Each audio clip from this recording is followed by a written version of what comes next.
And at that point in time, it was just like, okay, what do I do now? Um, and I will go back a little bit. When I was in Jamaica, like I say, when I'm around water, I really think clearly. So when I was there, one of the first things that popped into my mind was Shequeta, the failed campaign that happened or whatever. I still didn't know about Project Greenlight yet, but I began thinking it's time for you to do your graphic novel, Raven Choi. So when I was in Jamaica, right before I left to go to Jamaica, I had sent my artist notes on the first 5 pages of doing Raven Choi.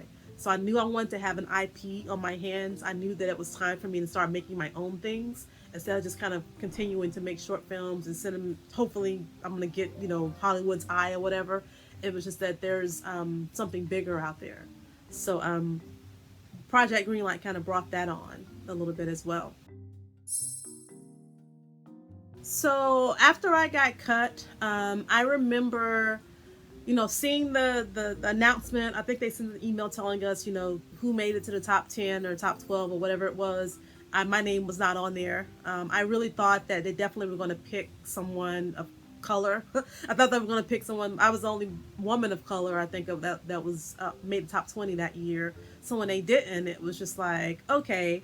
I remember laying in the bed, tearful, just kind of upset. Like, okay, I went from a failed crowdfunding campaign to getting into Project Greenlight with a project that I was trying to crowdfund for, to getting rejected from being on television with Project Greenlight, where I could have gotten, more exposure for the things that I was doing or whatever. And so that got cut short.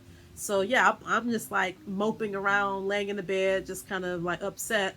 And I remember my phone dinging with a message. And I'm just like, oh, who emails me now or whatever. So I look, and it was from my artist, Dennis. I had sent him like notes on doing like the first 5 pages of Raven Choi. The goal was we were going to do 5 pages. I was going to submit it to Marvel and try to get them to do my book. And so I rolled over, put my phone up and pull up the images that he sent me that he had drawn and colored. And it was just like, it just uplifted me. I saw those pages. They were amazing. And it was just like, I think I got something here. Like, I think I finally have the IP that I want to have, to go along with all the movies and stuff that I'm writing and the films that I'm shooting.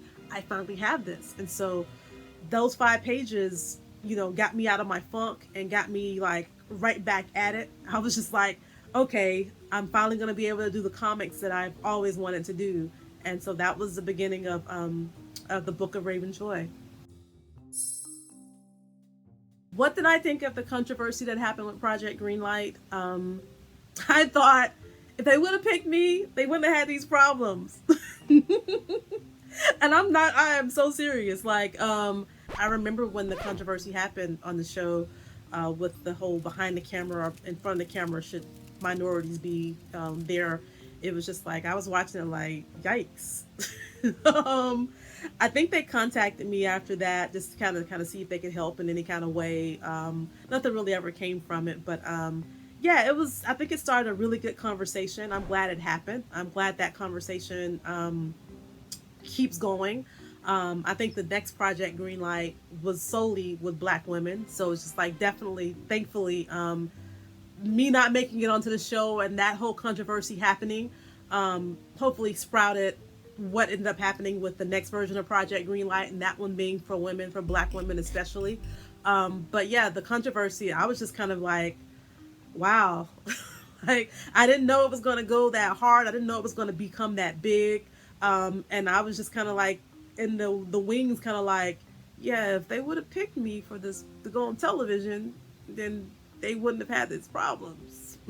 But yeah, so it was very interesting to kind of see that play out. Next week on the Shero Universe miniseries. I knew what Marvel was about to do. I was so excited because of what I knew they were about to do, which was going on a run. I knew it. And it was like, okay, where do Black women fit in all of this? Who are the Black superheroes that I'm going to be able to see?